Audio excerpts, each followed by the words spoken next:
Hello, friends and colleagues. This is Ricardo Ferraris, and we are back with the Think Catalyst podcast this week. Vivek, how are you? I'm good. It's nice and warm in Chicago. Another 5 degrees and it's swimsuit weather. Excellent. Excellent. Um, Welcome back, everyone. Well, we have an interesting topic because agencies are so interested in how to win new business and gather new business and go after new business that we thought we'd spend a little bit of time talking about new business and who actually does the new business. Vivek, any early opening thoughts on this subject? Well, I think the big thought is that you don't have a lot of money, so whatever money you spend on hiring a new business person has to be well spent. And we're going to talk about the different approaches uh, to new business, but I think it's important to understand that if you hire one type of new business person, he's probably not going to be very good at another way of doing it. So you have to have clear what you need, and then you have to hire the person that fits that description. Um, and we're gonna talk about 4 different profiles that are, I think, incredibly clear and incredibly easy to separate one from the other. Absolutely. Excellent. I'm sure this will be a very interesting podcast, and I'm sure we're going to get a lot of response and comments and interest by this. So, Especially because of the names we've given the profiles. yes, correct. Losing my voice here. Let's start with the first one, which is one that, well, everyone wants the four, but this one is probably the name that comes up and conjures up more often when you talk about new business development.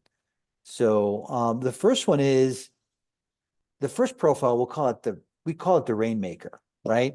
This is the gal or the girl that has some very high level contacts in many industries, and can virtually bring in the business in by himself.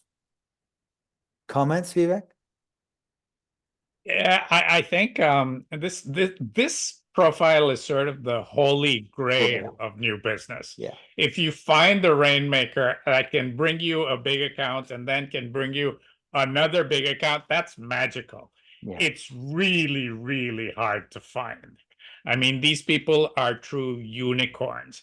And I think 20 or 30 years ago, doing new business this way was more feasible because you didn't have so much involvement of procurement people, and one person could actually advise a CEO and say, you should give the business to my friends at Leo Burnett, and the CEO would actually listen.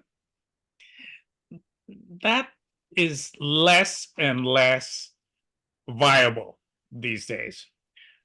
So you still have a few people who can do that, but it's a dying breed. There's very, very few. It was more reliant on relationships back then. Even though relationships are still important today, technology has come into how we go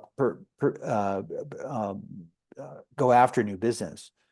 Technology, digital, social media, all of these platforms. But relationships, which still count, which we believe in, counted even more then. So, and reputation, of course, was critical, and you couldn't disguise it. You had to really show it. There was less of the disguise of the reputation. It was pretty clear and very, very present in that conversation about new business as well. I think in the olden days, a rainmaker could actually open a door and close the deal. Right. And I think nowadays he maybe can open a door. Right. And then the rest is up to you. It's very difficult for a rainmaker to actually close a deal nowadays. That's very hard. And the other thing to mention with this profile is they're very, very, very expensive. These are not. These are generally outside the budget of most agencies. Right. They're very expensive, very Talk hard about to door find. openers. Why don't you talk about the second profile, which we call, The door knocker. there you The go. door knocker is the person who will knock on doors. He will do 100 phone calls a day because he knows that 2% of those 100 phone calls will actually listen to him, and maybe 1%, one of the 100, will give him a A meeting. meeting. So this is sort of the advertising equivalent of a telemarketer. Right. And it's a really, really hard job. It's a very, very hard job because it destroys your self-esteem. Yeah. I mean, knocking on doors and getting doors slammed in your face is really hard to deal with. Not many people can deal with this. Not many people can It's a deal with it. volume game too. It's a volume game because it's about getting in front of as many people as possible. Hopefully, find a way to engage them so that you can get at least a partial meeting or some information to them. Very It, hard, very hard, difficult. I understand the strategy, but I have one additional point that makes me very uncomfortable. And it's that when you're a door knocker, whether you like it or not, you're positioning the agency not as an expert, but as a supplier, because you're Yeah. chasing the client. And in an ideal world, if you want to be perceived as the expert, you need to figure out how to make the prospect come to you. Yeah. So More of a generalist. it's a hard strategy to deliver on. It's hard to look at yourself in the mirror after 99 rejections, and it positions you in a weak position. Let me put Yeah. it like that. It's not really helpful. But it is what it is. Someone's got to do it. People do it. The third profile is one I kind of identify myself a little bit with this, but is a snake charmer. Someone who can get into a conversation, frankly, very easily, with a prospect, and be natural in terms of a conversation. Talk. Obviously, things are going to be of interest, business. Probably someone who has a bit more of a cultural expansion, and knows a little bit more about the world. But these are people who can talk easily, and they come across as genuine, knowledgeable, and at least engage and develop an interest. What do you think, Vivek? If you've ever seen a snake charmer at work, uh, in the beginning, the snake is not trusting anything, Yeah, and after a while it gets entranced and it just cannot take its eyes off the snake charmer. yeah, And that's the magic of it. These people are charmers. These people can walk into a room, be the center of attention, and have people focus on them. So it's spectacular delivery. Selling likable people. likable people, selling ice to Eskimos, sand to the Saudis. They can do it all. Yeah. They can do it all. And then you've mentioned in the past, often also have the looks that go with it, which create at least an initial interest. Yeah, I'm not a politically correct person. I've lived in the real world long enough to know that spectacularly good-looking people, whether it's a woman or a man, Yeah, they attract an extra measure of attention. it's true. And often a snake charmer will be an extremely attractive, charismatic person, whether it's a woman or a man. So I'll probably get canceled somewhere along the way, but the No, truth is the truth, and no, it has to be told. no, it has to be told. I think the It has important, to be told. Yeah, that's the beauty of our podcast as well, is we're very transparent and open. I mean, there's nothing wrong with that. But we got to call a spade a spade. And so it is what it is. it is what it How is. about number four, the last one? The last one we like to call this profile the crime scene investigator. Right. And this is the business and advertising nerd that will dig deep into the financial results of a business, into the sales report, into the media spending, into the consumer profiles, and he's digging and digging and digging to try to find some nugget that allows him to then approach the client and say, hey, did you know that your consumer is doing X and he really could be doing Y? And here's the reason. And the reaction that a good CSI person will get from the client is, really? I didn't know that. Yeah. Maybe I have to reconsider something in my marketing program or in what I'm doing. And that's where the door opens uh, to a new business pitch.